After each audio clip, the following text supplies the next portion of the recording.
and welcome to one of the first sessions of the largest and the biggest NestGen ever. My name is Ajinkya and I am excited to welcome you all. In today's session, we delve into how Australian UAV service is using the cutting-edge drone technology for public safety operations like search and rescue, incident response, wildlife surveillance, and more. We also discuss how Australian UAV service is taking a layered approach to deploy the autonomous drone technology at scale. With that, I would also like to introduce our speaker for today, Paul Hardy. Paul is a driven professional and dedicated project management and people relationship expert with a history of leading successful teams and ensuring high quality outcomes. He is motivated by enthusiastic and creative teams who communicate well and have strong emphasis on work life balance. Paul has a passion for the environment and for scientific involvement in industry. Paul has experience in governance, strategic planning, and board director positions. In Paul's career, Paul wants to ensure a diverse, inclusive, and collaborative approach is taken throughout project delivery. Before we start, we have some housekeeping rules for you. So grab your favorite cup of mocha and get super comfortable because this session is going to be one of its kind. Please feel free to type in any questions you might have during the session in the Q&A chat box. The sessions are getting recorded and will be published soon. We also have booth in Expo session. Please make sure you visit it during networking and booth visit slots. Last but not the least, please remember to capture your favorite moments of the session and share them on Twitter and LinkedIn by using hashtag NestGen. And with that, Paul, the stage is yours. Before that, I would also like to thank our sponsors, title sponsor DJI Enterprise, as well as our co-sponsor Sunflower Labs. Over to you, Paul. Thanks, Ajinkya, and good morning, good evening, wherever you are dialing in from. I'm really pleased, and I'm just going to share my screen. Really pleased to be walking you through the world of surf lifesaving and other emergency services in Australia and New South Wales particularly. And the journey that I've been on in the 5 years that I've spent in the Surf Lifesaving New South Wales drone team or the Australian UAV service. Paul, sorry to interrupt. The voice, there's a bit static in your voice. If you can check your mic. Audience. Yeah. I'll try and talk clearly. It's the one mic. It's selected the right mic.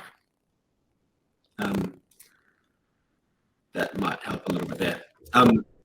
Cool. As we go, I'm going to walk through. I'll share some really interesting photos and videos in my presentation.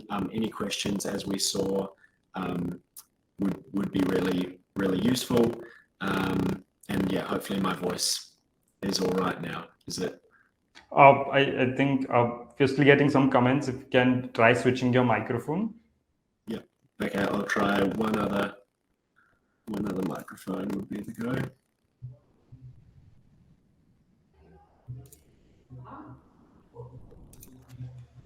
And how's that? Has that changed at all? No, it hasn't. It was better a while ago. Okay. I'll go back to what I think I was on, but otherwise, yeah, that's going to be what it is. I'm not sure what's happened between checking with you before. Is that still the same now? Yeah, it's the same. Sorry. Maybe you can try on the top right. You can just stop sharing audio and video, and then again start sharing if that works. Sure.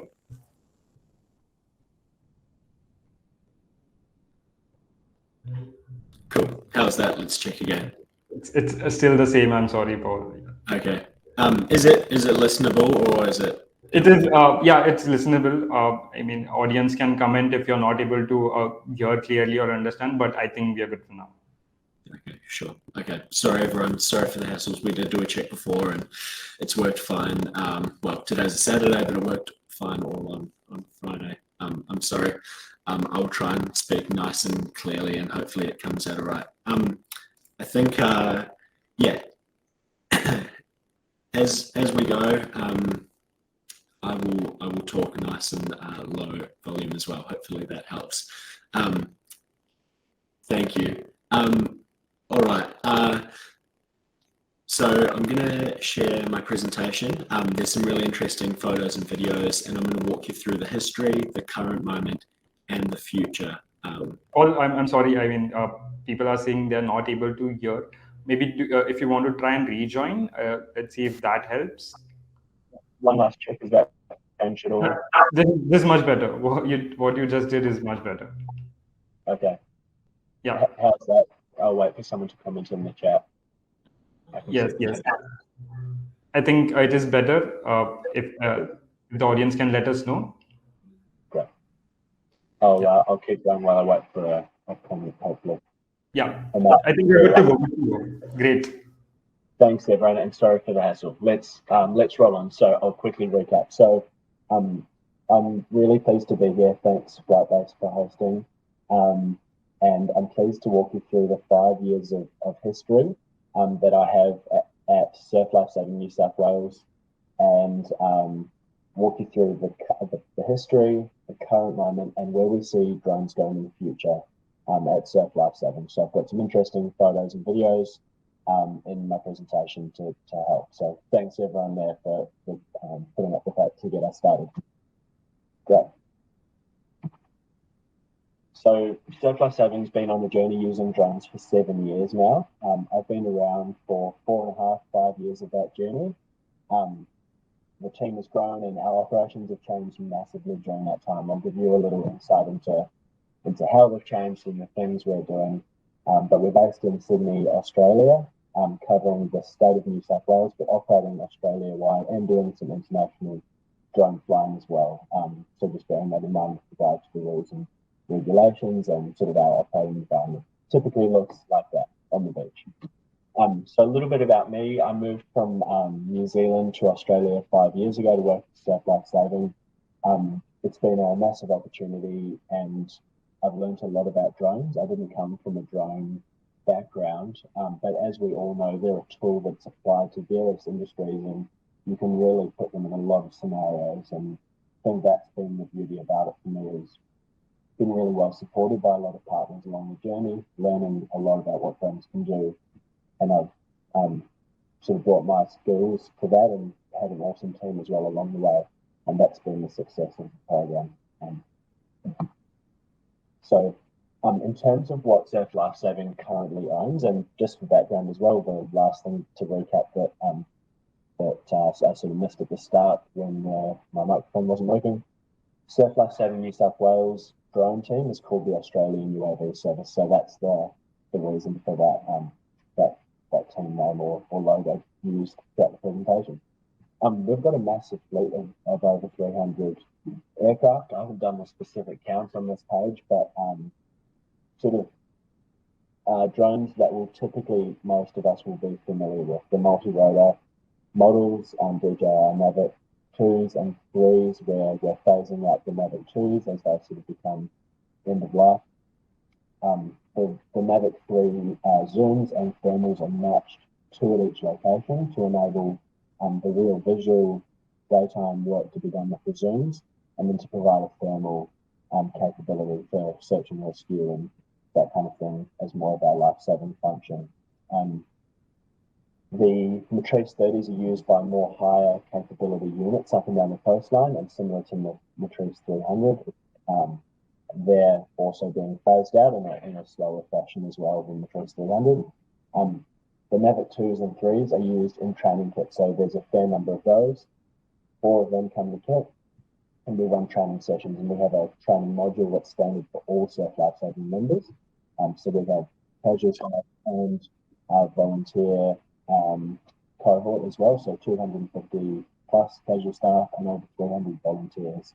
Although there's some double counting of numbers in there as well, I would highlight. So a lot of volunteers will do some paid work as well, and vice versa. It's a really nice blend, depending on where they're working and what they're doing. So our flights and our typical flights, 90% of our work is done on the coastline at 50 key locations across the New South Wales coast, border to border, and at every coastal council. Throughout the year, we throughout last financial year, we undertook 40,000 drone flights, massive team of pilots getting that done. We're in an Australian regulatory operating environment. Every one of those flights or day plan was planned, logged, and audited through our safety management system, and we're adhering to the rules there, providing is the voice, I've just seen a comment there, Jinky, the voice gone worse or no? Yes, we can hear you.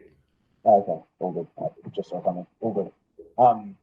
Yeah, massive amount of flight hours there across our 80 locations. So I said, 50 of those are fixed locations, and there's 13 mobile locations as well, which contain either the M30 or the M300 or another 3 enterprise thermal as our more high capability, and then mobile locations as well, those 30 additional locations. So 50 fixed and 30 mobile is our typical 365 day a year service across New South Wales. Shark spotting was a massive part of the program. That's the reason that the program was introduced way back in 2017 when drones were first trialed as a solution for shark spotting. Was whenever we spot a shark, we can use the siren on the top of the drone. We can launch a boat from the beach. We can close the beach. We tell the lifeguards. There's a number of actions, and they're called countermeasures, and that's that count there for last year. I know this year, I think we're already at almost, over 30,000 flights. So we're on track to sort of pick up towards the 50,000 flights for this financial year. As I quickly mentioned, with 10,000 flight hours a year, there's a massive risk that Surf Life Saving accepts, and we manage really closely across the whole team. And there's multiple layers in our safety management system, from the training to the location-specific inductions to appropriate training for the level of operation, but also the flight logging, which is just a massive part and helps us massively review and continually improve on pilot habits and potential flyaways or errors that happen during flight. So every in the inset there, you'll be able to see my mouse. The yellow tracks there are actual flights that many of you will be familiar with that sync through into our job logging system. And then we've implemented an accident, incident, and hazard reporting system as well, or it's part of that AVCRM system for the Australian-based review. Complaints are an interesting one, and in the 4.5 years that I've been here, I've only had 2 complaints from members of the community, from drones hovering. There was privacy concerns, rightly so, at a beach, and using that flight logging system, I was really quickly able to find out what time and what location and pull up the right flight and show them that the drone was facing out to sea, it wasn't capturing video, it wasn't zooming in, and it was only a 10 or 15 second pause, perhaps while they waited for a clear space to launch or to fly out to get over the water. So really minimal, and it makes my job a lot easier. Cool. So the equipment that we've used, I've given a bit of a rundown, but I guess this slide, it's really worth describing the advancements in the equipment and what used to be large suitcase-sized kits that were taken down to the beach, the Phantom 4s with large batteries and overheating quite easily, just continues to reduce, and we're taking now a briefcase-sized Mavic 2 or Mavic 3 kit, and the equipment just continues to get better. We work really closely with DJI, that's the largest brand that we use across the fleet, and provide them with continual feedback and work really closely on all maintenance, defects, and repairs that they're doing in Australia.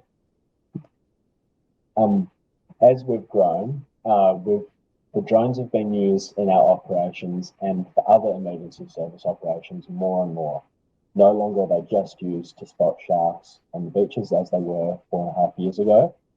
We've evolved, and particularly through the bushfires was an early minimal use, and then particularly the floods in 2022 in New South Wales really saw the drones being deployed on a full scale across New South Wales. So we had 6 deployments in total across 2022, starting in January, July, and then a continued deployment from October through to December, where 2 drone teams of 2 people each were driving around regional New South Wales. So in wearing their surf lifesaving uniform, away from the coast, turning up in regional towns where people had never seen a surf lifesaver before, with the new technology to use the drone. So with the theme of NestGen in mind, I guess this is probably where we transition, and we're beginning a lot of our learning in these type of operations is informing where we see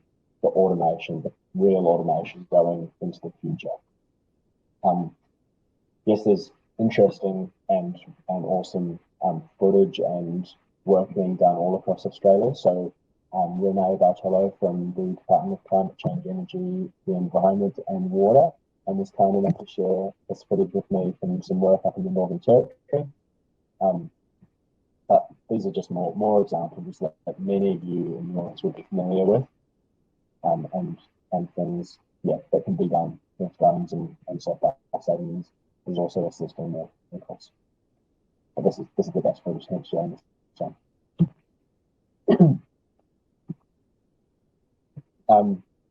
So we've heard about our layered approach, and that's all kind of previous. Now I'm going to address, I guess, our middle layer, layer 2, and this is where we see the drone in the box really come into the fore, and this is, I guess, the main focus of NestGen. So I'm going to pause on this and describe a little bit where we're at in this space. So in June last year, we were lucky enough to get our DJI dock, one of the first in Australia, and we trialled it for 16 days of visual line of sight flying up on the north coast of New South Wales. During that time, and I think we've got some stats in the later slide, we flew over 24 hours of flight. There were no failed openings or closings. We didn't get to experience any really bad weather, and I was encouraging the team to get a hose out and give it a hosing down, but we'll get there because we're actually currently in the order process for 3 docks to be installed and about to submit our beyond visual line of sight approval paperwork with PASA to begin using those and setting up a remote operations centre for coastal surveillance. So really exciting place for us using these drones, and hopefully with those approvals we'll receive some of the first populous area BVLOS approvals using the DJI dock in Australia under the SORA process. So really exciting, yet to be seen, and a minimum of 3 months turnaround from CASA anyway, so we'll wait and see. There we are, there's the stats. Yes, also worth explaining, the DJI dock is just what we've managed to test so far. We are agnostic in terms of what we use, and so we can see Flight Hub up there on the screen, DJI's first version of a minimum viable product, I guess, to enable people to get learning about the dock. But with the Surf Lifesaving team and I, we're going to test a range of products and solutions, including flight base for the control of the dock as well. And we're open to, I guess, all options. I just kind of need to note that. We're also developing a base unit which will allow connection, so it'll have backup power, 2 SIM cards, a Starlink modem, and a range of sort of other technologies, power on board. Otherwise, it's just the dock, and it enables it to be a bit more portable and redundant systems, a weather station, security camera, things like that. I guess it goes without saying, and by registering and being here tonight, you can get a sense, and you probably know the types of things that the dog can do, knowing a little bit now about surf life saving operations. But to describe it quickly, we do over 40,000 flights a year. A lot of those are at the same location, over the same flight tracks, varying slightly, but looking at the same patch of water, looking for sharks. There is potential that we can automate that, but we definitely don't want to do it at the cost of, I guess, a local community presence. Someone on the beach who lives nearby, the drone pilot flying the drone, able to show the community what they can see. There's a sense of trust that creates. Where we want these drones is more remote locations or additional areas where we can help at a lower cost, and the efficiencies of scale by introducing the drone in the box is where we can really start to help. So that's the reason for a layered approach. Definitely each solution has its kind of fit.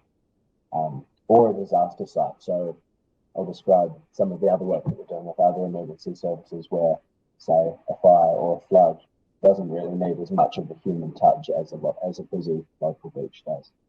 But also they can be launched at night, launched outside conditions that normally we would be operating. There's no surf life savers on typically throughout the winter and things like that. So able to have an immediate response time is exciting. I've already run through, I guess. So we're trialing getting 3 dots to trial for our operations. We're putting them at 3 coastal locations. We're also working with a couple of other New South Wales government emergency services to trial some docks, but also some other technologies, and there'll be news coming out about that, I guess, in the future. But if you're interested and you want to learn more, or you've got a point you want to raise, or feedback or anything, I would love the feedback, and I'll have my contact details on the last page. Our third layer, and I guess this feeds into the NestGen kind of theme in regard to the technology, the data that's coming from all 3 layers as we see them of our operations. There's commonality between the types of data, and there's probably going to need to be common systems and operating procedures and awareness of what each of the layers is doing. Yes, this slide is just to quickly outline some of the work that we've done in the long range drones. We see these as over an hour endurance, but more up towards the 5+ hours, up to 200 kilometers range. And these are really like a different use again.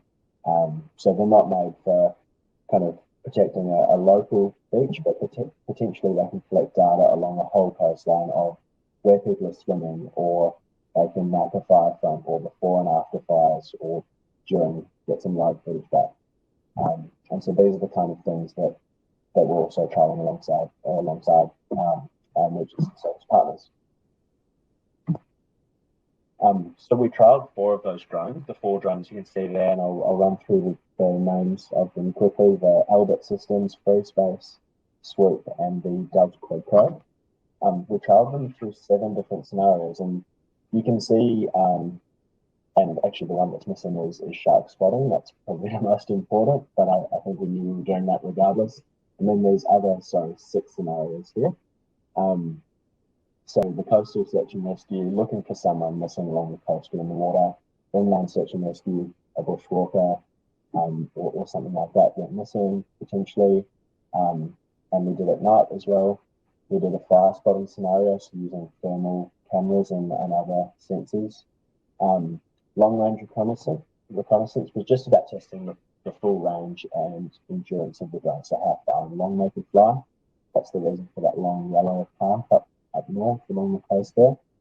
And then the orthomosaic, that was about capturing visual, but also multispectral, and I can see a question there about undergrowth and things like that. That was the reason for capturing multispectral, which can be analysed to understand the fuel loading or undergrowth growth in areas to give a sense to bushfire authorities of how risk prone an area might be. So that's the bit we we included that one. Cool. Jinky, how long have I got? I've got some footage and I'll continue sharing, but I'd also encourage questions in the So side. we've got 5 minutes, Paul, and we still, we have some questions coming in, so we can see maybe a small video and then jump to questions. Perfect. Cool. I'll let the video player talk through.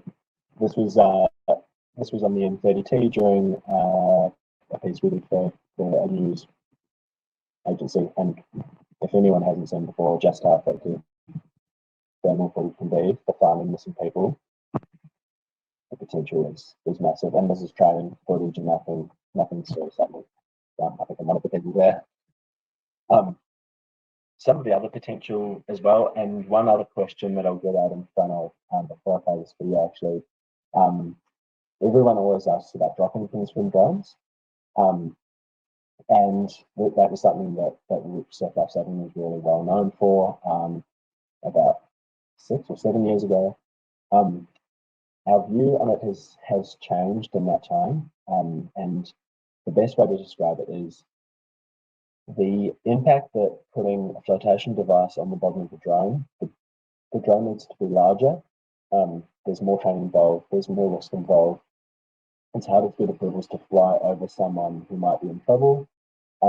Plus, we already have a multitude of really capable lifesavers on jet skis and boats, which you fill up with petrol and they can drive a whole day along the coastline.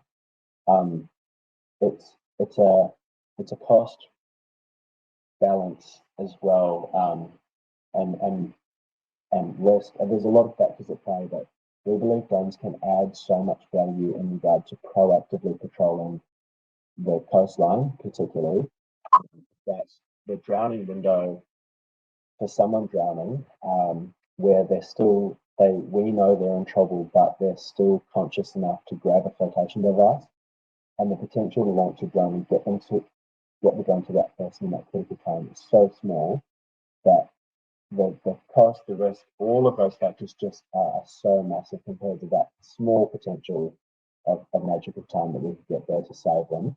But if we could be there for 30 minutes before, or covering the coastline with a long-range drone and identify them before they even get in trouble, we could have proactive life-saving services. So we're focusing earlier on in it's called the drowning chain, and I won't share it all, but there's a whole chain where prevention is actually much more effective than the actual rescue moment, which could be 20 seconds before they go underwater. Here's some footage, I guess, just describing the different camera types. This is on multi-spectral drone and some testing we're about to do, thanks to the work that Dr. May is doing. But once we get to the NVVI band, we'll see how clearly the fish stand up. Just one example of how sharks could be easy to spot using sensors like this, especially in dirty water. I think I've got some sharp videos, but I will open up the questions, and that's where I find really good. Great. Thanks a lot, Paul. Thanks a lot for that wonderful session. Yeah. So we have a few questions, and I'll quickly like to summarize. Like you emphasize that time is of the essence during these public safety operations or these specific use cases, and drone technology is helping us reduce that response time and playing a big role in it. As well as thanks for sharing that layered approach that UAV services, Australian UAV service is taking to get to that level where you will be using the technology at very large scale. Thanks a lot. And so a couple of questions, a few questions that we have. One is, how do you think, so earlier in the during the session you mentioned you have a fleet of drones, but how do you foresee that fleet changing into docking stations within a couple of years? So do you think there will only be drones or docking stations as well? Yeah, good question. So I think there'll be both. I don't think it are 3 layers as we've tried to predict. I think our communities will always appreciate having a real drone pilot there at the very busy beaches, and their ability to manage manage some of the risks, and also just, as I said, to be in person to show someone this is what the drone can see. How cool is that? Teaching, engaging, inspiring our young drone pilots to ensure we continue to have skilled people to work in our teams, whether that's on the beach run or back in the remote operations centre. But I definitely think drone in the boxes are part of our layered solution, and potentially slightly quieter beaches, definitely to start with while we trial and prove the technology better and learn it ourselves, while we understand the ability to fly over people and at a really low risk, an acceptable risk. But I think there's space for both solutions in what we currently do. But the emergency services, like that period of 2 months where we continually deployed, if there's a flooded lake area with houses nearby and it's at risk for a month or something, put a couple of, I can see a future model where we put a couple of semi-portable drone docks at that location, and they scan daily and provide up-to-date information. There's amazing potential in a whole range of scenarios.